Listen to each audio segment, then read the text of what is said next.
The woman accidentally discovered that her rural husband could actually cook Western cuisine. This left her very puzzled, because her husband was clearly a farmer who raised pigs. How could he possibly know how to make such high-end Western food? What she didn't know was that her husband's identity was not simple at all. She had no idea about this. A few days ago, her grandfather suddenly had an idea. He said that whoever among her and her aunt had a child first would inherit the company. This made her very troubled, because she wasn't married yet. She had finally gotten a boyfriend, but her aunt stole him away. Her boyfriend became her uncle. Her aunt confidently promised that she would definitely have a child first to inherit the company. The woman mocked her aunt, saying that at her age, she might have already gone through menopause. Then the woman promised her grandfather that she would definitely get married within half a month and have a child first, because she would not allow the company her father started to be taken by someone else. Immediately after, the woman hired the best male model in the city. But after seeing them, she thought none of them were suitable to be her husband. The secretary, seeing this, recommended his rural cousin. The woman was very satisfied with her cousin's looks and figure. She presented a prenuptial agreement, promising that if the cousin could get her pregnant within a month, they could divorce afterward. At that time, the cousin would receive a $30 million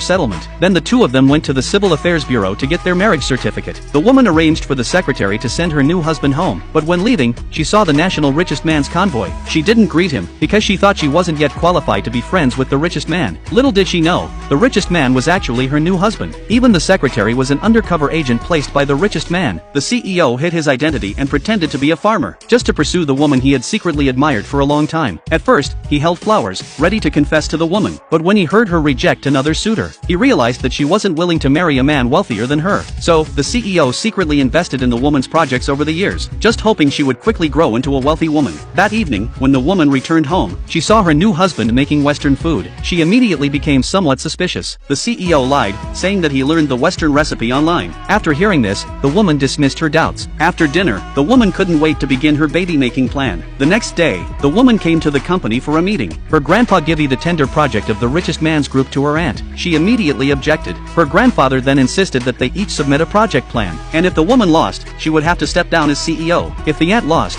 she would have to give half of her shares to the woman. The secretary, overhearing that the aunt had bribed the judges, immediately called the CEO to ensure the project was given to the woman. The CEO moved the bidding location to the countryside. He thought this would be fair and just, but unexpectedly, the aunt's husband bribed new judges and successfully secured the project at its base price. At the bidding meeting, the aunt's husband first introduced their plan, intending to invest $10 billion in the project. The woman thought the plan was indeed comprehensive, but compared to hers, it still fell short. However, when the woman presented her investment plan to the audience, she found that the investment amount in the proposal had been changed to just $1. The aunt immediately began to mock the woman. Others also began to criticize her as being ridiculous. Her grandfather angrily told her to get off the stage. The woman then took out the surveillance video from her phone, claiming that her aunt had sneaked into her room to alter the investment amount. After watching it, her grandfather threw the phone to the ground, blaming the woman for failing to protect her proposal, and thus, she had lost. He decided to strip her of her CEO position. The assistant, seeing this, immediately called the CEO for advice, saying that a $1 price would cause the group to lose $10 billion. To make the woman happy, the CEO didn't care at all. In the end, the woman unexpectedly won the project. She wanted to ask the assistant the reason, only to unexpectedly find that the CEO in the room was her husband.